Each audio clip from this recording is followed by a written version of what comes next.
บัดนี้เป็นครั้งที่25ตรงกับวันที่4ธันวาคมพ.ศ.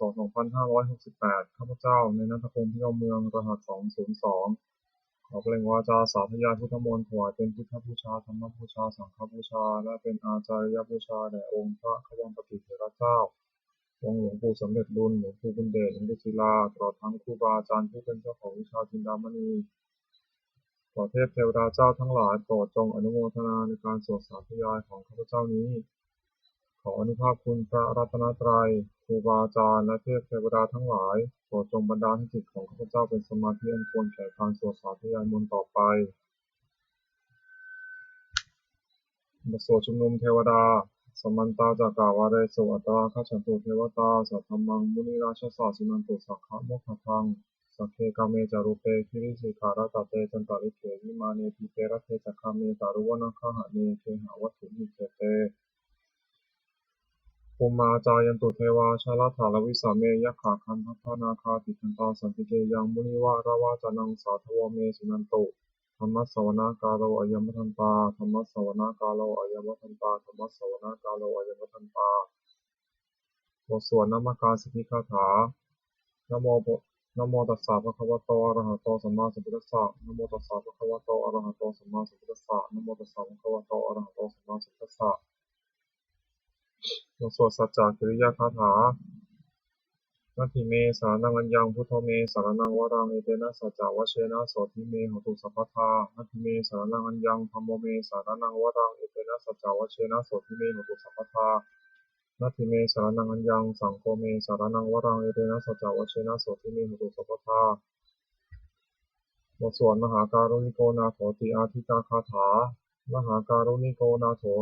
อัฏฐายะสัพพปานินังภูเรตวาปารมิสัพพะปัตโตสัพโพธิมุตตมังเอเตนะสัจจวเชนะมาโหตุสัพพุปทวามหาการุณิโกนาโถหิตายะสัพพปานินังปุเรตวาปารมิสัพพะปัตโตสัพโพธิมุตตมังเอเตนะสัจจวเชนะมาโหตุสัพพุปทวามหาการุณโกมหาการุณิโกนาโถสุขายะสัพพปานินังปุเรตวาปารมิสัพพะปัตโตสัพโพธิมุตตมังเอเตนะสัจจวเชนะมาโหตุสัพพุปทวาบทสวดมหาสมัยสูตรเอวัมเมสุตังเอกังสัมมยังภควาสัพเพสุวิหรติกปิลปตุสมิงมหาวเนมหาตาภิกขุสังเคนะสัพพิมปสัมมะเตหิภิกขุสัตเตหิสัพเพเหวะอรหันเตหิทัสสะหิจาโลกาทัตตุหิเทวตาเยปุเยนะสมิปติตาโหติภควันตังทัสสะนยะภิกขุสังฆัญจะอัตถโขจตุนังสุทธาวาสกายิกานังเทวานังเอตัตถโหเสยังโขภควาสัพเพสุวิหรติกปิลปตุสมิงมหาวเนมหาตาภิกขุสังเคนะสัพพิมปสัมมะเตหิภิกขุสัตเตหิสัพเพเหวะอรหันเตหิทัสสะหิจาโลกาทัตตุหิเทวตาเยปุเยนะสมิปติตาโหติภควันตังทัสสะนยะภิกขุสังฆัญจะยานูนามยัมปิเยนะภควาเตนะปัสสังกามายามะปัสสังกามิตวะภควโตสันติเตปัจเจกขาทาทัสสะยมาติอัตถโขตาเทวตาสายถาปินามะพะละวาบริโสสัมมันชิตังวาปะหังปะสารยะปะสาริตังวาปะหังสันนิชยะเอวะเมวะสุทธาวาเสสุเทเวสุอันตารหิตาภควโตปุระโตปาตุระหังสุอัตถโขตาเทวตาภควันตังอภิวาเทตวาเอกัมมันตังอัตถังสุเอกัมมันตังทิตาโขเอกาเทวตาภควโตสันติเกอิมังกตังอภาสีมหาสมัยโยปวานะสมิงเทวกายาสมัคคตาคัตตัมหังอิมังธรรมะสมัยยังทัพพิตาเยวะอัปราชิตาสังคันติอัตถโขปราเทวตาภควโตสันติเกอิมังกตังอภาสีตัตตาพิโตสมาทังสุติตังอัตโนสุตามตังสุสารถิวานิตานิคาเหตวาอินทิยานิรักขันติปันติตาติอัตถโขปราเทวตาภควโตสันติเกหิมังคังอภาสิเชตวาคีรังเชตวาปคีรังอินทาคีรังโอหัตจมะเมชาเตจรันติสุทาวิมลาจักขุมตาสุทันตาสุสุนาคาติ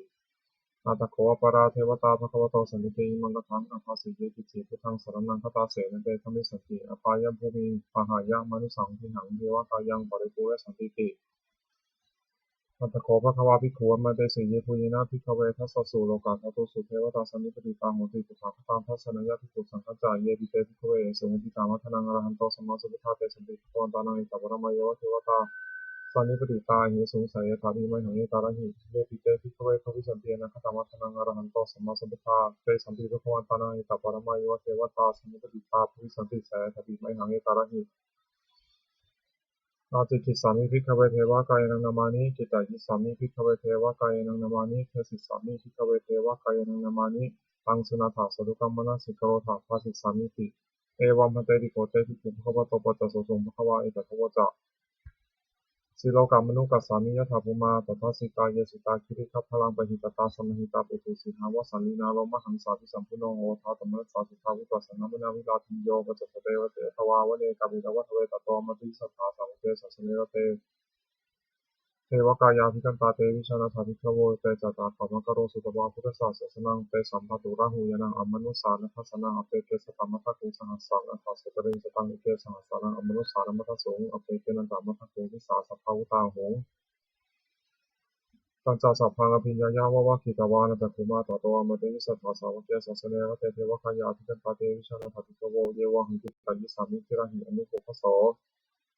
สัตตสหัสสาวะขาภูมาคปิลวัฏวัยทิมันโตชิติมันโตวันนวันโตยสุสิโนวัฏมนาภิกขุภิกขุนังสมิติวันังชัสสะหัสสาหิมวัตายขานันนันตวันิโนทิมันโตชิติมันโตวันนวันโตยสุสิโนวัฏมนาภิกขุภิกขุนังสมิติวันังสาตาคิราติสหัสสายขานันนันตวันิโนทิมันโตชิติมันโตวันนวันโตยสุสิโนวัฏมนาภิกขุภิกขุนังสมิติวันังอิเจเตโสรสสหัสสายขานันนันตวันิโนทิมันโตชิติมันโตวันนวันโตยสุสิโนวัฏมนาภิกขุภิกขุนังสมิติวันังเวสามิตาปัญจสตายขานันตวันนิโนทิมันโตชิติมันโตวันนวันโตยสุสิโนมัทวนาภิกขุภิกขุนังสมิติวนังกุมิโรราชาทังหิโกเวปุรสานิเวสนังพิโยนังสัตตสหัสสังยขานังปิยุตวสติ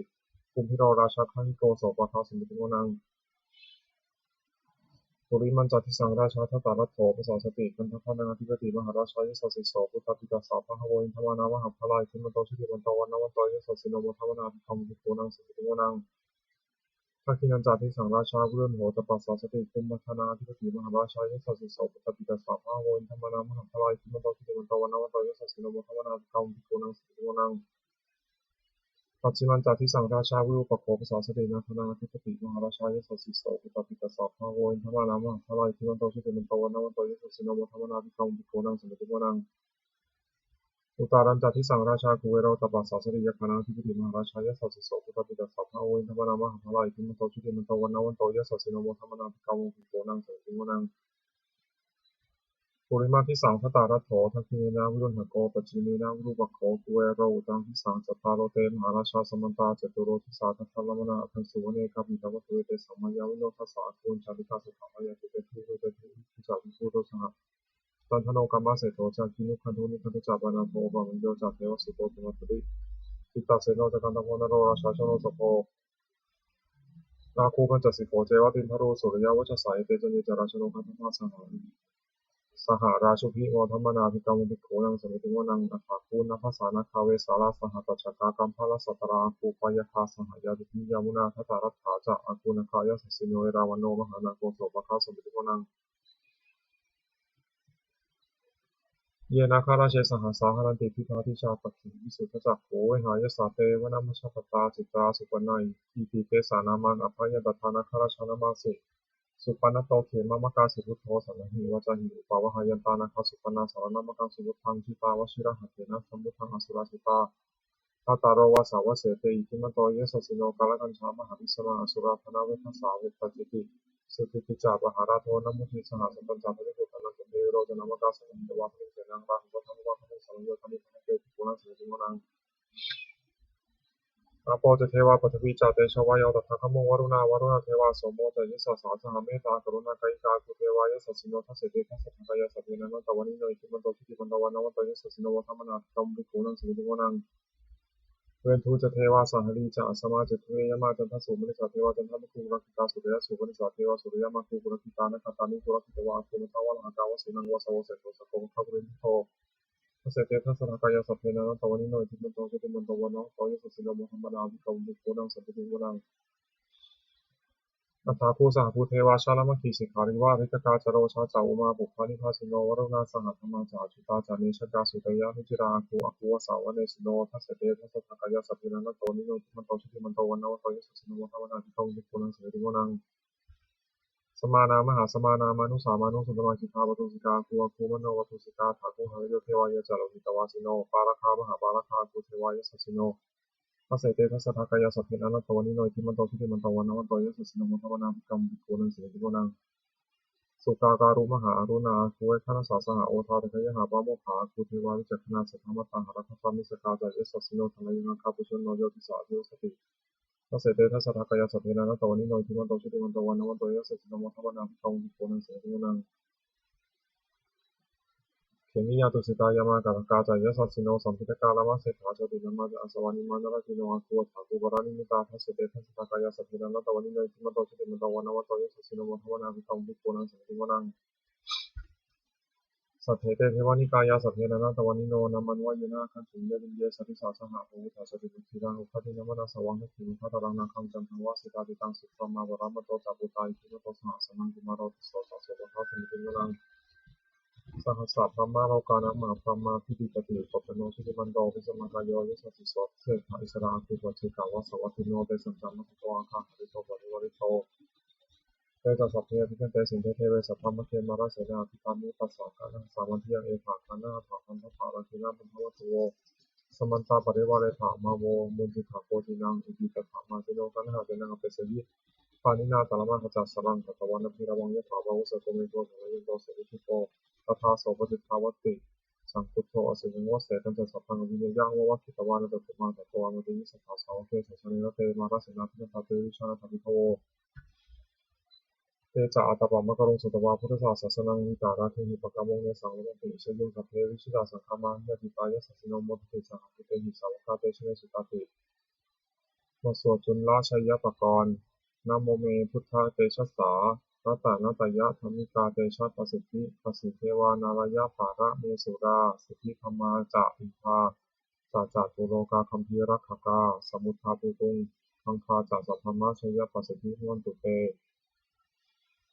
ชยชยธรณีธรณีอุทธีอุทธีนาทีนาทีชยชยขคนละตนละนิสัยนิไรสายเสนาเมรุราชบนนรชีชยชยคัมภีระสมพีนาเกณฑนาคีปิศาจจักขุตาการีชยชยทุมินิตาโรคีชยชยสินธิสุตานามุขาชาชยชยวรุณามุขาสาตราชยชย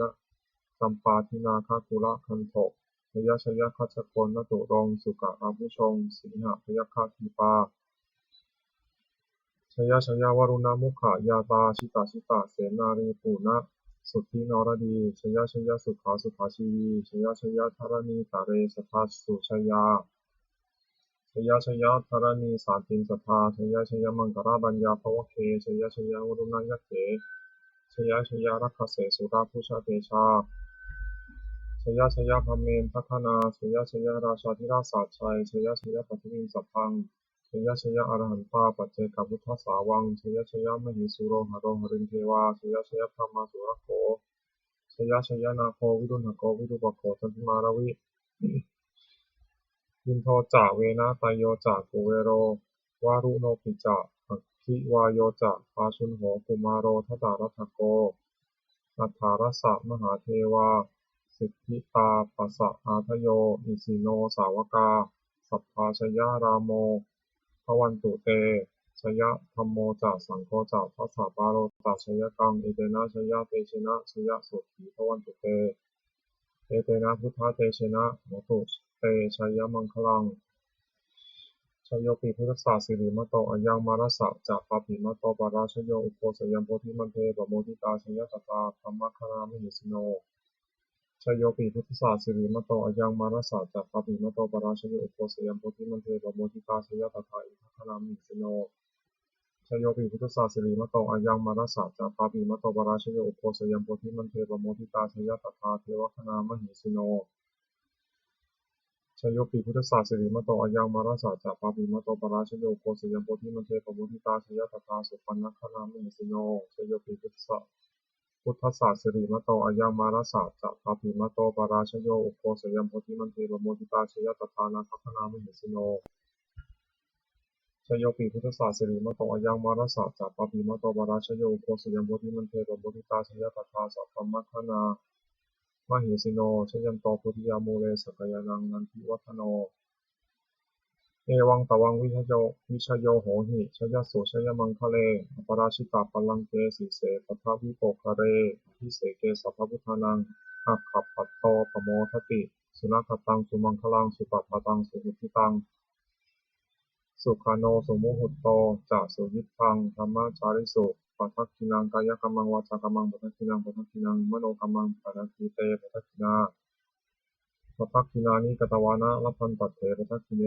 เตอัฏฐรัตถาสุขิตาวิรุณหาพุทธศาสเนอโรคาสุขิตาโหทะสหสัพเพหิยาติภิสุนันโตโพนโตเยเทวาสมิงคาเนอิคตาอิทายุกาสภาโหตุสุขิตาโหตุสัพพทารักขันตุสัพพะสัตตานังรักขันตุชินาศาสนังยากาจิปัฏฐานาเตสังสัพเพปูเรนตุมโนรัฐถายุตตากาเลภวสันตุวสังวสาวรหังกาโลคาจุปัฏฐวาเตสังนิวาเรนตุจัสสัพพทากายาสุขังทิตัสสุขังอรหันตุยะถาระหังบทสวดธรรมนิยามสุตังเอวัมเมสุตังเอกังสมยังภควาสาวัตยังวิหรติเชตาวเนอนาคาปิติกัสสะอารามิตตะโกภควาภิกขุมันเตสิภิกขาวติพระสันเตริเตภิกขุภควโตปัสสะสุภควาเอตทวจักอุปาทาวาภิกขเวตถาคตานังอนุปาทวาตถาคตานังทิตาวสาธาตุธรรมทิตตาธรรมนิยามตาสัพเพสังขารานิจติตังตถาคตโอภิสัมพุชติอภิสัมมิติอภิสัมพุชิตวาอภิสัมเมตวาจิตติเทสติปัญญาเปติตถาเปติวิวารติวิปัสสติอุปาณิการติสัพเพสังขารานิจติอุปาทาวาภิกขเวตถาคตานังอนุปาทาวาตถาคตานังทิตาวสาธาตุธรรมทิตตาธรรมนิยามตาสัพเพสังขาราทุกขติตังตถาคตโตอภิสัมพุชติอภิสัมมิติอภิสัมพุชิตวาอภิสัมเมตวาจิตติเทสติปัญญาเปติตถาเปติวิวารติวิปัสสติอุปาณิการติสัพเพสังขาราทุกขติอุปาทาวาภิกขเวตถาคตานังอนุปาทาวาตถาคตานังทิตาวสาธาตุธรรมทิตตาธรรมนิยามตาสัพเพธรรมานัตติตังตถาคตโตอภิสัมพุชติอภิสัมเมติอภิสัมพุชิตวาอภิสัมเมตวาจิตติเทสติปัญญาเปติตถาเปติวิวารติวิปัสสติอุปาณิการติสัพเพธรรมานัตติอิทัมมโวจักภควาสัมมนาเตวิขุภควโตภาสิตังอภินันทุนติบทสวดพระเทกรตคาถาแปลอภิตังนานวาคามายานัปฏิกังเขนะคตังบุคคลไม่ควรตามที่ถึงสิ่งที่ล่วงไปแล้วด้วยอาลัยและไม่พึงพะวงถึงสิ่งที่ยังไม่มาถึงยะทัตถีตัมปะยีนันตังอปัตตัญจานะคตังสิ่งที่มีพอรับไปแล้วสิ่งที่อนาคตก็ยังไม่มาปัจจุบันนันตโยธรรมังตัทธาวิปัสสติยสังหิรังสังฆปังตังวิภามนุโรเยผู้ใดเห็นธรรมมันเกิดขึ้นเฉพาะหน้าในที่นั้นๆอย่างแจ่มแจ้งไม่งอนแง่นไม่คลอนแคลนของควรพระภูมิการที่นั้นไว้อาเชวะกิจจามาตัปปังโกชัญญามะนังสุเวความเพียรมีกิจที่ต้องทำวันนี้ใครจะรู้ความตายในพรุ่งนี้นาหิโนสังฆารันเตนะมหาเสนีนะมัจจุนาเพราะการปฏิบัติธรรมทุราชซึ่งมีเศษมากก็มีสำหรับเราเอวังวิหาริมาตาปิงอโหรตามตานิตังตังเวรเทกระโตติสันโตจิตเตมุนีผู้สงบ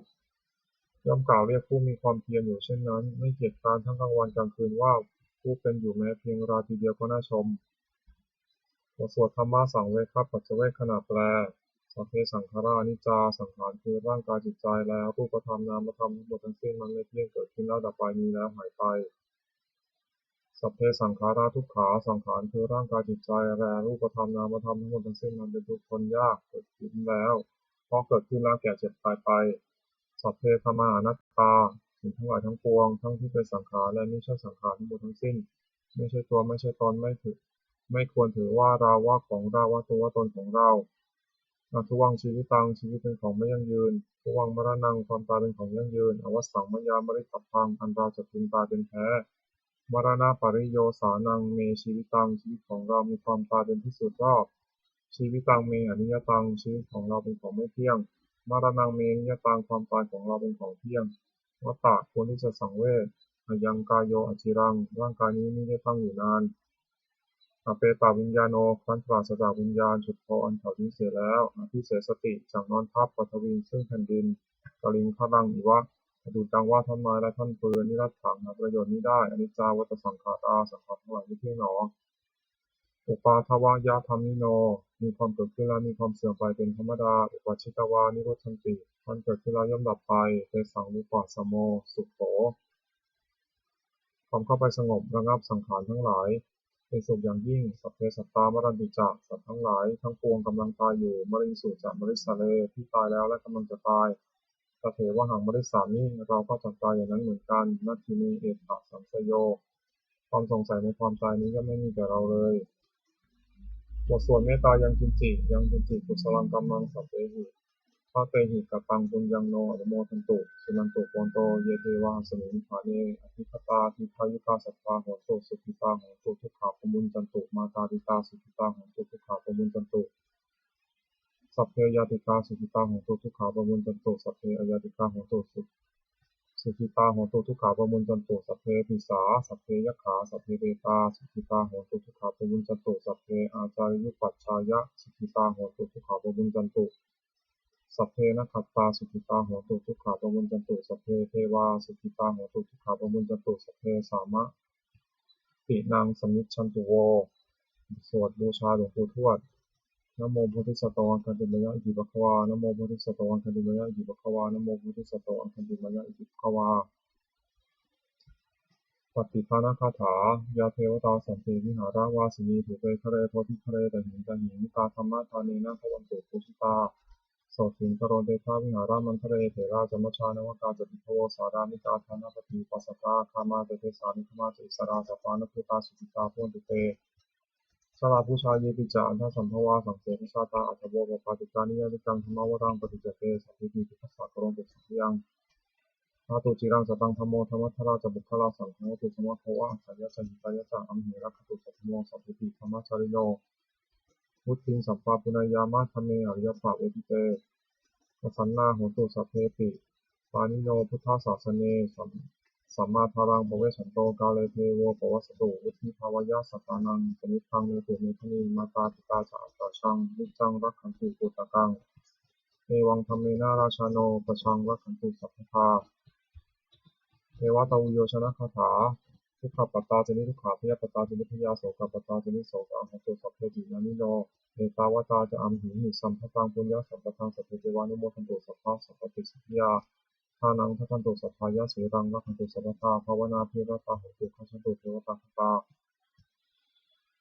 สุมังคลคาถาโหตุสัพพังสุมังคลังรักขันตุสัพพเทวตาสัพพพุทธานุภาเวนะโสติโหตุนิรันตรังโหตุสัพพังสุมังคลังรักขันตุสัพพเทวตาสัพพธรรมานุภาเวนะโสติโหตุนิรันตรังโหตุสัพพังสุมังคลังรักขันตุสัพพเทวตาสัพพสังฆานุภาเวนะโสติโหตุนิรันตรังสัพเพพุทธาภรปัตตาปัจเจกนันตยังพลังอรหันตังจาเตชนะรักขังพุทธามิสัพพโสสัพเพพุทธาภรปัตตาปัจเจกนันตยังพลังอรหันตังจาเตชนะรักขังพุทธามิสัพพโสสัพเพพุทธาภรปัตตาปัจเจกนันตยังพลังอรหันตังจาเตชนะรักขังพุทธามิสัพพโสสัพเพพุทธาภรปัตตาปัจเจกนันตยังพลังอรหันตังจาเตชนะรักขังพุทธามิสัพพโสสัพเพพุทธาภรปัตตาปัจเจกนันตยังพลังอรหันตังจาเตชนะรักขังพุทธามิสัพพโสสัพเพพุทธาภรปัตตาปัจเจกนันตยังพลังอรหันตังจาเตชนะรักขังพุทธามิสัพพโสสัพเพพุทธาภรปัตตาปัจเจกนันตยังพลังอรหันตังจาเตชนะรักขังพุทธามิสัพพโสสัพเพพุทธาภรปัตตาปัจเจกนันตยังพลังอรหันตังจาเตชนะรักขังพุทธามิสัพพโสสัพเพพุทธาภรปัตตาปัจเจกนันตยังพลังอรหันตังจาเตชนะรักขังพุทธามิสัพพโสด้วยอำนาจแห่งบุญกุศลที่ข้าพเจ้าได้สวดสาธยายพระพุทธมนต์นี้ข้าพเจ้าขอน้อมเกล้าที่ถวายเป็นพระราชกุศลแด่สมเด็จพระนางเจ้าสิริกิติ์พระบรมราชินีนาถพระบรมราชชนนีพันปีหลวงผู้เสด็จสู่สวรรคาลัยขออานิสงส์แห่งบุญกุศลนี้จงเป็นสัพพสิริมงคลแก่ข้าพเจ้าและข้าปลอดภัยจากทุกโศกโรคภัยอันตรายทั้งปวงที่มีแหล่งรายได้อันสุจริตมั่นคงเป็นสมาชิกชอบธรรมคำว่าไม่มีอดอยากยากจนขออย่าได้มีแก่ข้าพเจ้าขอให้ข้าพเจ้ามีสมาธิถี่ตั้งมั่นในพระธรรมคำสอนแห่งองค์สมเด็จพระสัมมาสัมพุทธเจ้าดำรงอยู่ในความดีงามตลอดกาลนานอีกทั้งขอเทพเทวดาทั้งหลายผู้ได้อนุโมทนาสัมภาระในบุญกุศลนี้โปรดประสิทธิ์ประสาทพรน้อมส่งอานิภาพมงคลไปสู่วัตถุมงคลพระบิดายอดเศรษฐีทั้งฝ่ายไทยและฝ่ายลาวรวมถึงวัตถุมงคลทั้งปวงที่สามสิ่งนั้นได้จัดสร้างขึ้นที่เปี่ยมด้วยพุทธานุภาพเทวานุภาพและฤทธานุภาพอันศักดิ์สิทธิ์อำนวยผลให้เป็นสิริมงคลแก่ผู้ครอบครองและบูชาทุกประการเทอญ